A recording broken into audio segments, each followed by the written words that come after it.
Hi friends, ఈ రోజు నేను కట్టెల పొయ్యి మీద మెత్తలు లిగురు చేశానండి. ఈ వీడియో 2 మినిట్స్ ఉంటదండి.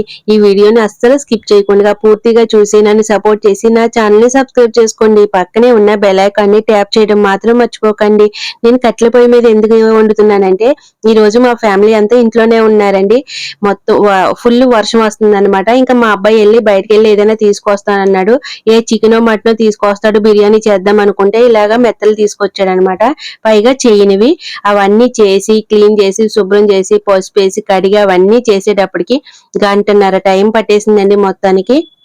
ఇంకా నేను ఇప్పుడైతే కూర స్టార్ట్ చేశాను. ఇంకా పొయ్యి వెలిగించి ఇంకా పొయ్యి మీద మూకుడు పెట్టి ఇంకా ధనియాలు జీలకర్ర వేయించి శుభ్రంగా గోల్డ్ కలర్ వచ్చేంత వరకు ఇంకా రోట్లో వేసి మంచిగా దంచేసుకున్నానండి. మెత్తగా పౌడర్ అయ్యేలాగా. చూడండి ఎంత మెత్తగా అయిపోయిందో. నేను దంచేసాను. ఇంకా పక్కనే ఉల్లిపాయలు కూడా ఉన్నాయి కదా, ఉల్లిపాయలు కూడా దంచేసి పెట్టుకున్నానండి పక్కనే. ఇంకా చేపలు వండే దాకా పెట్టేశాను పొయ్యి మీద. అందులో ఎక్కువగా పచ్చిమిర్చి వేసానండి, ఎందుకంటే చల్లగా ఉంది కదా వాతావరణం, ఘాటుగా తింటారనేసి. ఇంకా అందులో నేను నూరి పెట్టుకున్న ఉల్లిపాయ పేస్ట్, అల్లం పేస్ట్, కలిమాకు వేసి వేయించేసాను. అవి వేగిన తర్వాత కారం పసుపు ఉప్పు వేసి కూడా 2 మినిట్స్ అలా కదిపేసి ఇంకా నేను నూరి పెట్టుకున్న ధనియా పౌడర్ కూడా వేసేసి ఇంకా వాటర్ వేసానండి. ఆ వాటర్ లో ఇంకా నేను కడిగి పెట్టుకున్న శుభ్రంగా క్లీన్ చేసి పెట్టుకున్నాను కదా ఆ మెత్తలన్నీ పెట్టేసాను.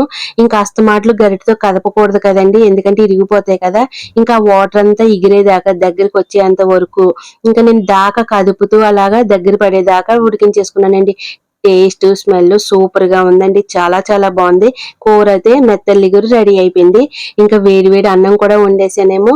ఇంకా అందరం తినేద్దామంటే నేను వీడియోలో చూపిస్తానని చెప్పి ముందు నేనే తింటున్నానండి. అసలు ముద్దు పెట్టుకుంటుంటే ఏం టేస్ట్ ఉందండి, అదిరిపోయింది. మీరు అస్సలు మిస్ అవద్దు. ఈ రకంగా కూర వండుకొని ఎలా ఉందో నాకు కమెంట్ చేయండి. తప్పనిసరిగా నన్ను సపోర్ట్ చేయండి. ఇప్పుడు అందరూ మా ఫ్యామిలీ అందరూ తినేద్దాం. Thank you.